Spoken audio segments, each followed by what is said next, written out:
Lynn. Colette, Hi, I missed you. I missed you too. How was your vacation? It was pretty wild. A mama gray whale and her baby came up to our boat and we petted them. They came up and we pet. That sounds spiritual. It was spiritual. It was pretty intense and great. And I also had a lot of margaritas and guacamole, which, A would different be the kind of goal. spiritual. I've developed a new appreciation for mezcal. Let's put it that way. Yeah, I've Uh, heard that about going to Mexico and getting it yeah. from the source. Like, they got some good stuff down there. It's really cool. It's really cool. Uh, the chickens are laying a ton of eggs. How did I you don't know? I was really. gonna say, how are the chickens doing? They're good. The rooster's a real asshole, man. He's turned into a real jerk, which apparently happens with roosters. Like when they hit 6 months old, they just turn into real demons for a solid 6 to 12 months, and sometimes they go back to being not demons, and sometimes they just never really recover. So, You're describing uh, toxic masculinity. yeah, basically. Um, so we're dealing with that, but it's okay. Um, yeah, what's new in your world?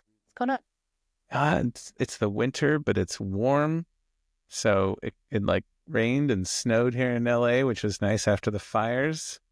But now it's all melting, and I love snow. So just been enjoying things though. It's nice to have a winter, even if it's a tiny, short one. I'm so glad that the weather is not as insane as it has been. Um, that feels like a win uh, for LA. Yeah, we needed it. I mean, there's been a few little mudslides and things, but like with I think we've been lucky in that they have not been worse, honestly. And it feels like it's getting better. The vibes around LA are like people are getting more okay. Good. So we have a real throwdown of a show today, I want to say. It's probably if I were in WWE land, I would be like the fight of the century or something about the subject. Ooh, which one's the villain in this case? Who's the heel? I mean, I don't know. Maybe we're both villains. We're gonna talk about resilience engineering and ITIL. Uh, uh, but we're gonna do it with somebody super cool who's been on our podcast before and who I'm very excited to welcome. His name is John Allspaw. He is currently the co-founder of Adaptive Capacity Labs and previously was the chief technology officer at Etsy. He has a master's degree in human factors and system safety from Lund University. Woo-woo. Hello. He's worked at Flickr, Friendster, InfoWorld Salon, Genentech, Volpe National Transportation Center. Sorry, John, and a bunch of other places as a consultant from time to time. For the most part, you can find him at kitchensoap.com or adaptivecapacitylabs.com. We'll put this all in our show notes.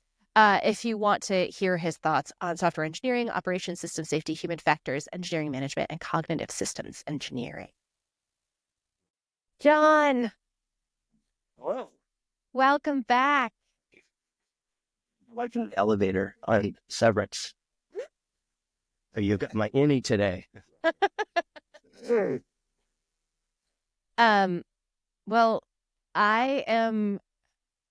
I guess I think it'd be fair to say that since this question came into our inbox, I have been thinking about what you will say, John, to us about it, which is, I mean, it's going on 2 months now. So I'm very excited about this question. I hope you're excited. I am excited. Wait. Before you ask, because I feel like once you ask, then I'm not going to have a chance to.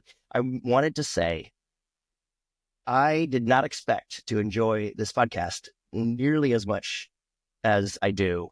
And it's bananas. I only drive to work. It's like a half an hour walk.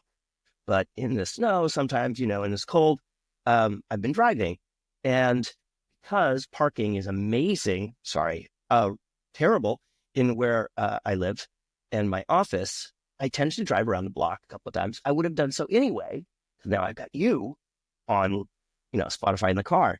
And I find myself, I must look like a madman to people when I'm driving past because I'm like, yeah, I'm yelling stuff at the radio, at the Spotify, and I'm agreeing, like violently agreeing, like, yes, basically, and I'm making. I mean, who knows? I'm sure I'm going to crash at some point. Anyway, it gets me worked up, both positive and never negative ways, but frustrating ways. Um, but anyway, thank you. This was a very good idea. This podcast, I'm digging it. Oh, I'm so glad you're enjoying it. If I can only think of one goal that we had in doing this podcast, it was definitely to like piss you off at some point, like to bring something up that like made you not necessarily like piss you off like because of us, but like talk about things that piss you off and animate you. That's, I think, a pretty good accomplishment that Clint and I can now put feathers in our caps. I think one of our rejected titles was like Colette and Clint piss off John Allspaw. Subtitle. Collective commiseration about frustrating things is always it's a uniter. So anyway, sorry about that. I just needed to get there. We love a good vent.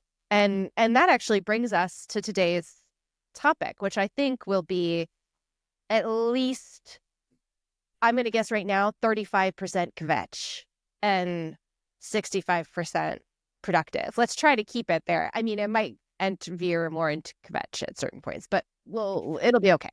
So we got a question from a reader. My question.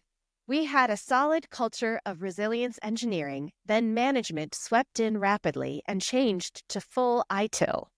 How do you navigate this? Yeah. So let's just pour one out for this person. Yeah, I mean, sorry to hear it. First, the way you navigate it is you find us at an event and come have a drink with us, I think. We're buying. Yeah. But I think like the first thing I was thinking about, like, what's the best way to answer this? And the first thing that I thought about was we probably should talk about what ITIL is. So because a lot of people might actually know what ITIL is. I mean, you probably know it, but you don't know it, John, can you tell you what it is? I also have ChatGPT's summary because I thought that would be a really good use of ChatGPT for me today. I mean, we've been who do I mean by we? My colleagues at ACL, we in this resilience and software community have been thinking about this particular variation, this particular species of phenomena. As far as ITIL, I won't define it in a way that people who have paid to get certified will define it. And congratulations to all of you who did that. So that's something to be. I mean, you did a thing. You probably had to study for it. That's a big deal. But I think what matters to the person who posed the question, I think the one that's more the aspect of it that's germane to this podcast and to the community's view is that ITIL represents an approach to a strategy, a tactic to make simpler a world that is messy. And to summarize it, and it's an approach.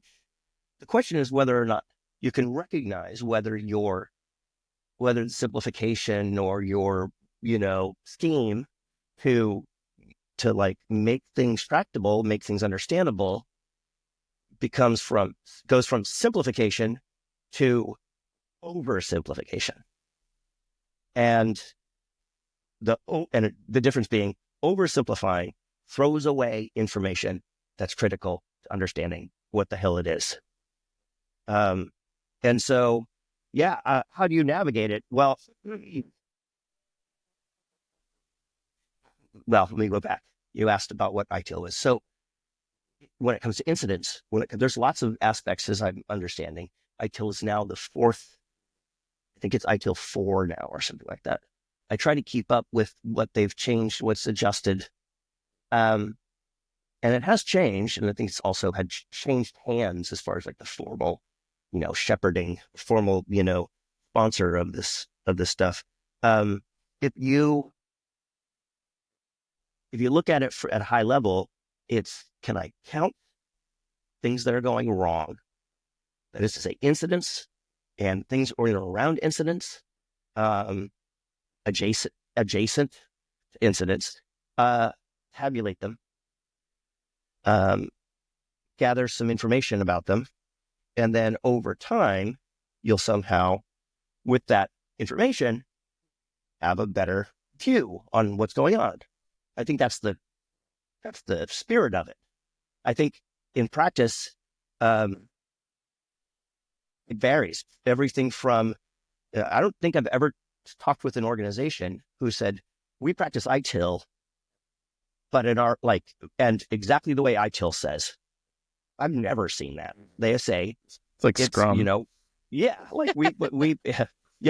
And let me know, have you met the person who actually is the full, real? But a flavor of it. We use what we think is working and what isn't. So there's a big variation. So you can't really argue against ITIL. What I end up saying was Richard Cook used to refer to it as ITIL and its discontents. And all of the variations, right?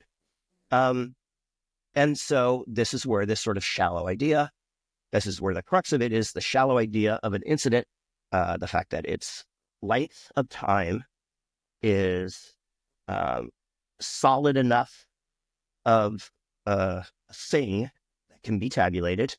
The beginning and the end is obvious and clear. So you can say that what the length is, and then you change that length over time and you tabulate that, and if it goes up or down, and then you've got follow-on action items, and are those getting done? It just doesn't match reality. And the frustration part comes when you're in the car with somebody and they're driving to a brick wall. You're like, there's a brick wall right there. No, there isn't. It's fine. No, there isn't. I mean, it's a brick wall, but we're going to go, it'll be okay. And they don't have a really good answer for it, but it'll be okay. Because I just, I got my certification in this. So they can't be wrong. So it's really just frustrating on a number of levels. I'll stop there. I figured, I don't think that there's anything inherently, I've softened over the years. No, I haven't. Sorry. I've hardened over the years. You're soft. I was going to say, I just become more radicalized over the years. No. Clearly my trajectory as a human. It's frustrating because the people who, look, the tabulation of these things influence lives and work of people who are not doing the tabulating. You are at a distance. The people doing the tabulating are not the people handling incidents. They're not the people. They're at a distance, with metaphorical binoculars on, because they're such at a distance that if you squint, everything looks nice and neat. And then what ends up happening is, there's a dynamic that never had to be in play. And that dynamic is, there's a group over here, whether they're called problem management or whatever, they're effectively that. And they don't have any responsibility for the code that's working, code that is yet to be written, code that needs to be handled, that has been written. Their responsibility is to Monday morning quarterback all of these folks over here. I want to be more generous. in many cases, they get along. These groups get along, but to the people at a distance, they're the ones who schedule a meeting. They call a postmortem or a post-incident review, and that's the formal meeting. We've asked people, "Oh, are there some groups that seem to be better at this that you work with?" Talking to the problem management people, "Oh yeah, this one team's really good. Tell us why." Well, when they show up, they've got all kinds of data. They know they've worked out a timeline. They've worked out because the postmortem happened before. That's not the postmortem you're going to. You didn't schedule a postmortem. You scheduled a formal report of a postmortem that's already happened to the change management team. Yeah. Yeah, exactly. I hate to tell you. And so, ceremony at that point. Yeah, a ceremony. Exactly. And so I just feel, so when they end up at the end of that call, those types of calls that would reach out to us, they say, "Oh, okay. So what we want you to do, could you and your colleagues at ACL, could you help elaborate for those teams why it's so important to do so they wanted us to nag them to do the action items that they were forced to come up with under time pressure and are probably not very good. And they know if they did them, it's not going to be a good time because it's not going to do what they think. But you got to do them because if you don't complete them, God forbid, the make work. ITIL gods will be mad. Yeah, I think so. As a quick, in case folks are not still aware, you can go Google ITIL. But I will tell you, it got started in the 1980s. It got started by the British government to improve IT service management. Now it's privately owned, or it's a private venture between the British government and some other company that runs it, the certification and the definitions of the things. And its stated goal is to improve efficiency and achieve predictability in service delivery, IT service delivery. And it's I think that to me, so, it might not be useful to talk, I've heard people propose that ITIL is anathema to resilience engineering, right? And that might not be a useful conversation, but I do think that the reason that people have that off the cuff reaction to it, right, is because resilience engineering is focused on the sort of messy details and ITIL is focused on cleaning them up. That there is a sort of a real difference in approach in terms of how we look at what helps systems improve. Does it help a system to improve by looking at the messy details and diving deep into those and examining them? Or does it help the system to improve to count the number of, problems that happened with this, level of categorization? And you can tell where I stand on this issue, right? But I do think that is at the core of why people think that they are not compatible. However, we've had a guest on this podcast, Steve McGee, who talked about how, the ITIL, the folks who have their ITIL books and are, following this thing, they're the ones we need to win. They're the ones we need to invite in and figure out how to resolve this dichotomy. However, it is, however we can work with it. And so, this reader who wrote in, they are experiencing people in power who believe in this method of controlling and improving systems through that control of, measuring and looking at this level of data, right? Yeah. Yeah. The bummer, of course, is that for the person who wrote in, the bummer is that feeling of whatever the opposite, I don't want to say lost, maybe it is lost, whatever the opposite of accomplishment is. If you've made a lot of progress in a direction that embraces the messy, that recognizes that that's what makes you work as well as you do, And looking closely at that, yes, it takes work, it takes skill to figure out how to do that.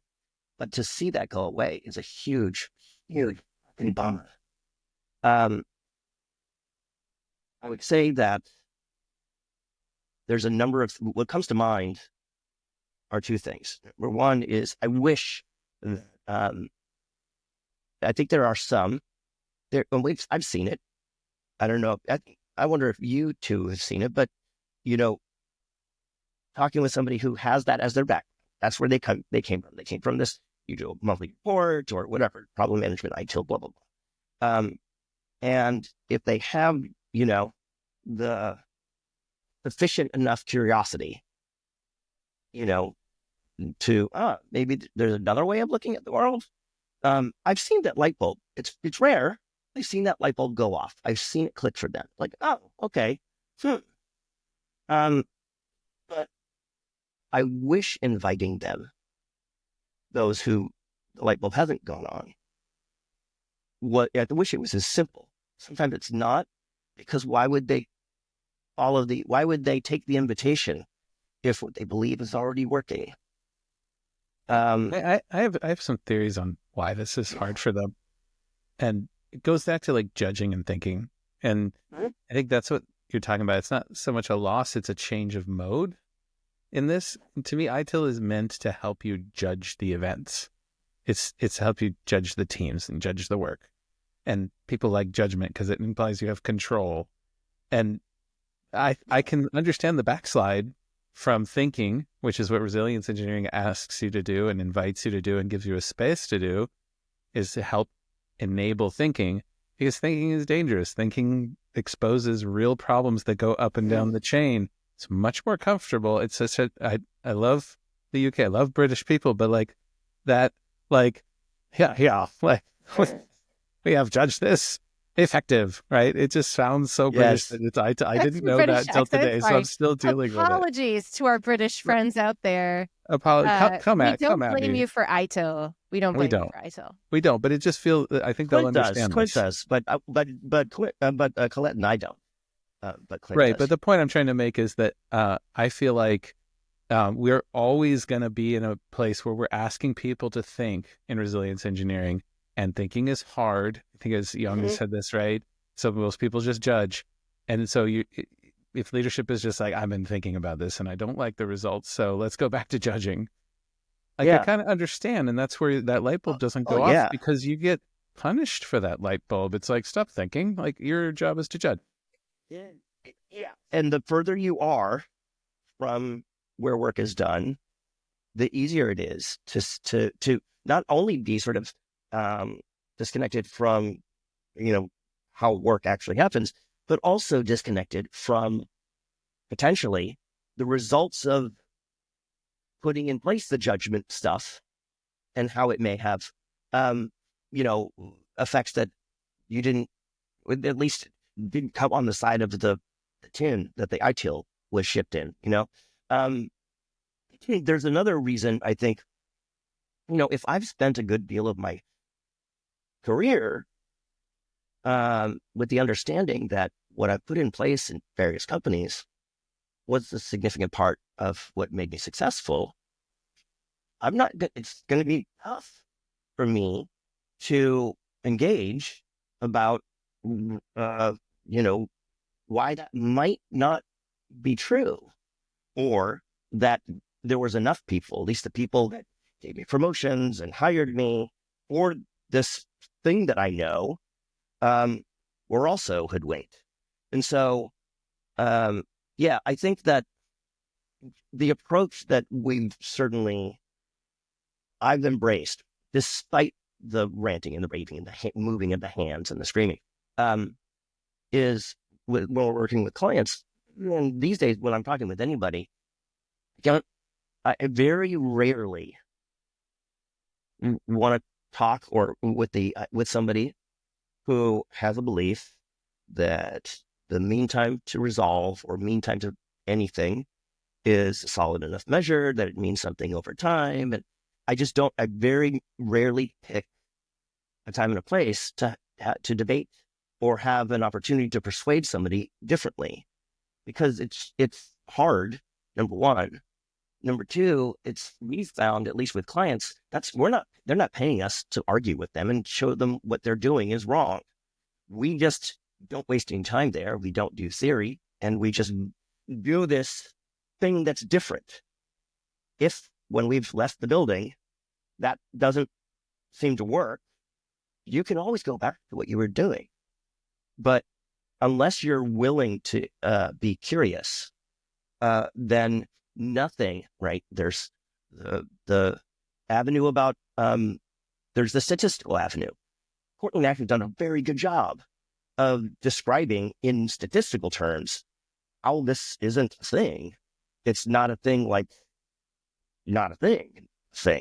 And when that, okay, you got me on there, but it's got some value.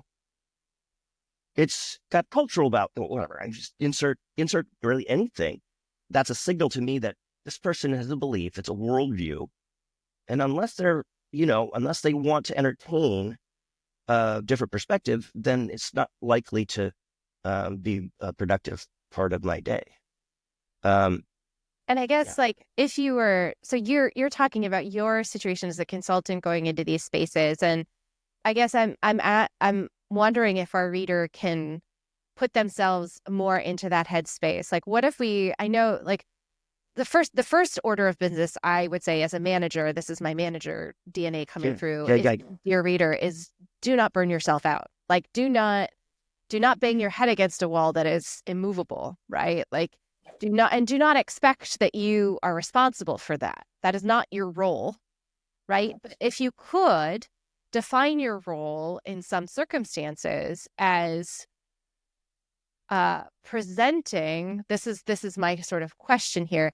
Like, is there a way to sort of sneak in resilience? And maybe this is where we have a whole channel in the Slack that's called guerrilla tactics, right? Which is, what do you do to bring in these practices when they're not officially ordained? And then also, how do we inject these practices into things like alongside ITIL stuff? Like, how do we sneak them in with ITIL things so that we can start to really mess with the reality distortion field of ITIL? I guess that those would be my questions, right? Are there ways to do that? I mean, I think, absolutely. I think so. I think for the viewer who sent the question in, I guess if I were to put my manager hat on, I've got two hats: the recovering CTO hat, and then the manager hat. I'd want to know, because as we talked about, ITIL comes in flavors and in depth, right? Which flavors? What's the shape of this particular ITIL, right? Is it really important for this leader or these group of leaders that this part is implemented, and the other part's fine? What is that part? What is it that they care? What is it they're not getting? Now, there's a period of time that I think, if I remember the question, that they were able to make some progress. How far? Like, how is it within the entire organization that you were, that was participating? Is it, had they been able to shift expectations beyond their local group, from whatever it was before to this particular new way before the new ITIL mandate came down? If it's a long-standing ITIL situation, I already have a very good answer for you. The guerrilla move is Vanessa Huerta Granda's move, which is a spoonful of sugar helps the medicine go down, right? Just put next to the MTTR graphs and the severity and frequency and blah, blah, blah, blah, put a little bit of narrative, put a little bit of did you know, put a little bit of the stuff that makes stories memorable and interesting. And, like eBay changing the color of the front page, if you know that story, from like pale yellow to white, it didn't go well when they did it overnight. So they just slowly lightened it over like 6 months and nobody noticed. That's Vanessa's move. You got to listen to Vanessa's episode with you all. But that is a thing. But that's to That's to get in an already entrenched situation. For the author of the question, I think you can do that, certainly. It's a fine idea. I think I would add to it, however, especially if it's new leadership. I know what being new leadership looks like. Simultaneously have to make a mark, not a tough guy. It doesn't have to be a tough, slam the foot, badass move, fire this person. That does exist. But sometimes I want to introduce this new thing. That's what I want to put my name up to, right? You change something because you think that what was happening before wasn't working. You could always, with the stuff with this shallow-metric stuff, the situation with shallow-metrics, is that if you wait enough and you don't have to wait very long, actually, to look at the data and demonstrate just by asking questions, very reasonable questions, that the data doesn't mean what people think it means. Now we've got a chart. It's been a month. Here's what MTTR is. What does this mean? What are the implications for this? Can we take this? I know Excel. Can we take this and predict the future? No? Okay. Then what does it mean for the future? What does it mean for the past? If you ask those very reasonable questions, first of all, how dare you? Second of all, what are the answers? Well, and so I would even put it further, which is a question I have recently asked a leader who asked me to put MTTR on something. And I did, by the way. So I pulled the Vanessa. I said, I'm happy to give you that information. May I ask what kind of decisions it will help you make? Like what kind of insight is it going to give you?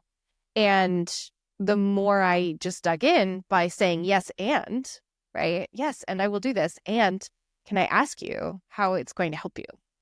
The more, and I've been told this by people who offer MTTR as part of their product, that they offer it, and they often, as part of their product offering, ask people who use their products how they use the thing. And they've literally never had somebody say that they've made some kind of meaningful, insightful action based on looking at an MTTR chart. And that is in and of itself oh, well, why am I looking at this, right? The MTTR's emperor's clothes have no clothes? No, right? Like, right? Yeah. It doesn't matter. It feels like we're all just dealing with this authority that doesn't actually have any authority, but feels. I think there's a saying for this. I think you all talked to this. Numbers make things feel more scientific, right? And it has that aspect of I just need a number. Like that's ultimately what those answers. I've had the same conversations as you're talking about, Colette, and I think what people our listener is saying too. Like ultimately, they just want numbers. They need something. They need a gauge, right? They need to have some idea of like, how am I doing? How are they doing? Are we on the same page? And it's very hard to say. It's mostly just chaos in there, and you can only work on the margins. That's uncomfortable. Like it takes a while to let all those ideas of control die. And if you get too scared, you go get the ITIL blanket and it's like, oh, numbers. I got numbers again. Yeah. Thank God I have numbers. I'm empathetic to the people who slide back. Yeah, me too.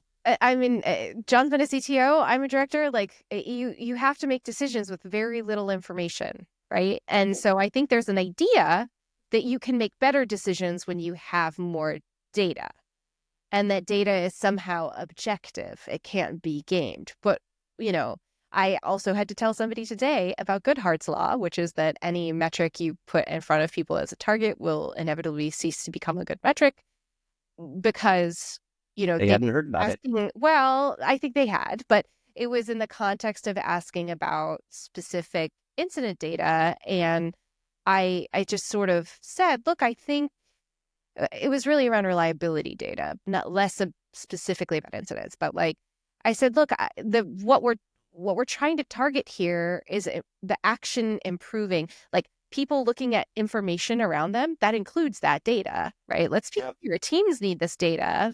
Like teams use data to guide them and their actions. What we want to see is them looking at some data and taking action to improve. We don't actually need to target the data. Like the data itself doesn't need to be the target. We can look at that to help us like see some stuff, but what we want to see is teams looking at information around them and taking action to improve, whether that's quantitative data, whether that's qualitative data, right? Yeah.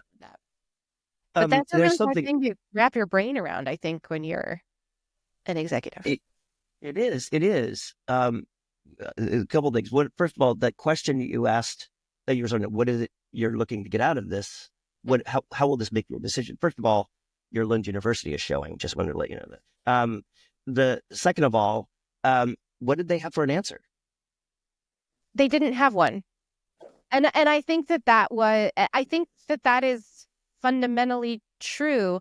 Although they might say, well, it depends on what the data set. Like that's also an answer. That's common. That's common. And then when you ask the question, you ask the question after you've presented a set of numbers for, I would guess, a number of months, right? And then say, okay, now that we've looked at this number and how it's changed over the last 3 months, what is that helping you? How is that assisting your decision making?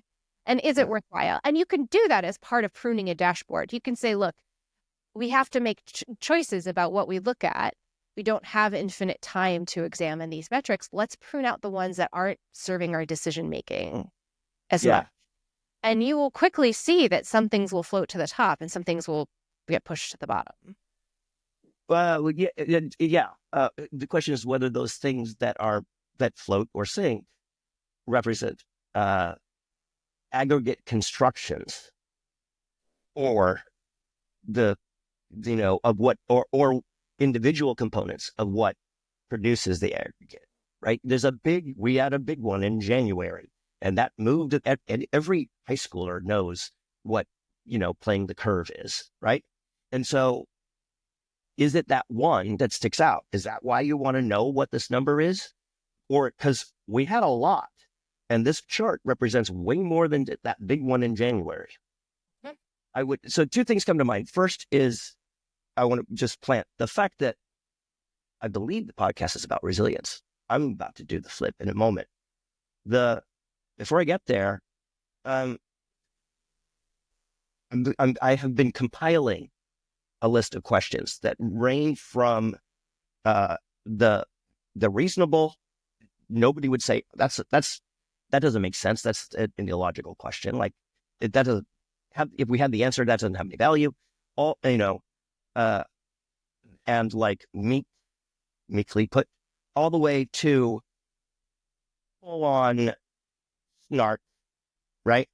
And I'm collecting those, right? And maybe I'll have to send it to you. Maybe I'll send it to you anonymously. Do we count when incidents don't happen? If it's so important that incidents, if you don't have any incidents, let's say you don't have any incidents. Let's say, does that mean your MTTR is 0? Right. Let's just say it does. Let's say it doesn't matter. You've got a period of time where you haven't had any incident. Well, sorry, I misspoke. You have a period of time where nobody recorded that there were incidents. What do you do with that? You now no longer have information about how things are going. I would rather the person who asked you, Colette, to include MTTR or some other, it could have been frequency or severity or some other tabulation. I would much rather them say, listen, I have to put on a show for somebody else. Would you help me lie to put on a show and make these numbers? Because if it's for somebody else, then just say that. So at least we can be both like, this is bullshit, right? This is bullshit, right? But I think it's like, right. So there's decision making. This might be helpful too, dear question writer. There is ITIL data for decision making, and then there's ITIL data to push up and tell a story. And I think those are two different purposes, right? And so getting clear with your leadership on like what it is they're intending to do with all their ITIL goodies, like understanding how they use those things in their day-to-day work is really critical if you want to start to disrupt it in any way that they'll also get behind, right? Because if the only reason that they want that incident data is to tell a happy story to their boss to get them off their back, then like you have a different job in front of you than if they're looking at that data and trying to like make changes in your org based on it, right? Right, exactly. Exactly. And I would add that if it's just numbers, is it numbers in general that help you feel better, or is it ITIL numbers in general? Because there are better numbers, right? I'd rather look at 2 incidents. Universally, they are roughly the same in what the technical stuff, the impact to the customers, are all kinds of. So you could even say they both took an hour, but the second one had twice as many people involved, hands-on. Mm-hmm. You want to tell me that that's not different? Because it's not captured in these plots. How about the number of people? How about the number of teams represented in responding? That's interesting. The length is not nothing. It's a measurement. It's a measurement of something that has, uncertainty around it. It just doesn't tell anything like, did you see the robber? Yeah. Where do you go? What do you look like? Human. Great. Anything else? What do you need? In fact, there was a bunch of them, and the average height was, and so if it treats every minute of an incident, it's true or no? We had 30 incidents. 2 of them were with payments. 1 of them, or 10 of them, were with CSS breakage that made it hard for people to fill out a form. I don't know. I don't know if that's the case. I'm pulling this out of my butt, but you're equating, especially if you're averaging them. So that's, if you want numbers, you can produce numbers that paint a much richer constellation than what you're already doing. But where I was headed is, the idea to get rid of incidents, or you want to reduce them, means that you go looking for gaps. You go looking for things that weren't there. You look, this is when you can tell lack of as a control. That one. Giving me, what is Sydney's great line was, you're describing a world that didn't exist as a way to explain a world that did. Mm-hmm. Resilience engineering is about understanding what makes things go right. What makes it? You had an incident. Great. We always want to ask about typicality. Has this broken before? Oh yeah, it breaks probably once every 2 or 3 times a year. Or not too long ago, we came across a client. I've been here for 7 years, she said. This has never broken. The people who built it don't even work there anymore. It's so solid. And then when, as you both probably know, it's the most frightening. Yeah. Because when it does break, oh God, right? Yeah, you're calling people's moms, and so yeah. What makes it? So what made it work so well? I can't tell you how something is broken if you don't first have an understanding of how it works to begin with. In the first place, yeah. In the first place, and so resilience engineering isn't about finding and fixing. It's about finding how things are going well and genuinely asking questions about that. Right? Yeah, I always think about what Colette says sometimes. Like, most engineers or maybe this wasn't for you, Colette, you were quoting, but most engineers are surprised that the system works at all, right? And resilience wants us to talk about, like, well, how was that even working before? like 7 years, it worked fine. I have no idea how it worked. Is a more useful insight than it was down for an hour and it took us a long time to figure out how to fix it. Like that story is more compelling. Right? It's teaching you more about like where there's a need for more understanding and investment in thinking. So ITIL doesn't really want you to ask that question though. It wants you to put it in a bucket and judge it and be like, it was a bad one or it was a good one, and then move on. Current ITIL, right? And I think, I mean, my question is there room for us to enter the arena and start to change, right, the predictability, right? You don't just want predictability in your incident management. You want predictability in your feature delivery. Guess what fucks with your predictability in feature delivery? All of your people getting called into an incident every 2 weeks. Guess what we're going to show you? How many hours, people in your org are spending on incidents, which is I actually think that's like a pretty good metric for somebody high up to take a look at. Right. Yeah, and that doesn't mean that your features are predictable. It just means that like it's data, Yeah. And I'd love to have right next to it the amount of time people are spending reading and reading incident write-ups and asking questions about them in groups that aren't their own. Right. I like to joke that the reason Kafka was born, I mean, it's obviously wrong, but I love to think that Kafka was born so that it can help different teams talk to one another at a level of detail that they otherwise wouldn't. Not because they're like siloed, not because of anything other than I don't want to waste anybody's time. We're all software engineers. Why would I want to talk to somebody if I thought that they already know it? The fact of the matter, this is what incidents show. You'll find somebody, companies big, you're successful. You use Mongo. There's Mongo everywhere. Little pockets here, blah, blah, blah, blah. This is a big problem. This is a big, I don't know how to fix this, blah, blah, blah. Oh, yeah, that used to happen to us. Yeah, let me show you this trick. The amount of times that I've heard that, or that similar reflection.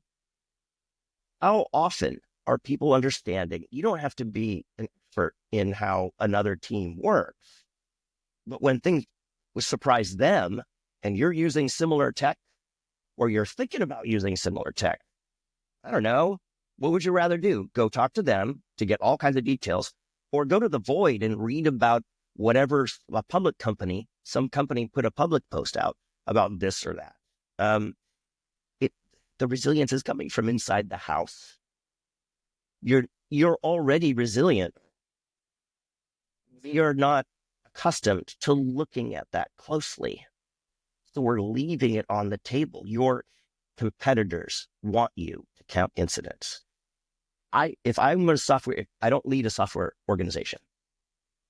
I don't know. I don't know if that's a thing that I'm cut out for. Meaning software for software engineers. That's horrible.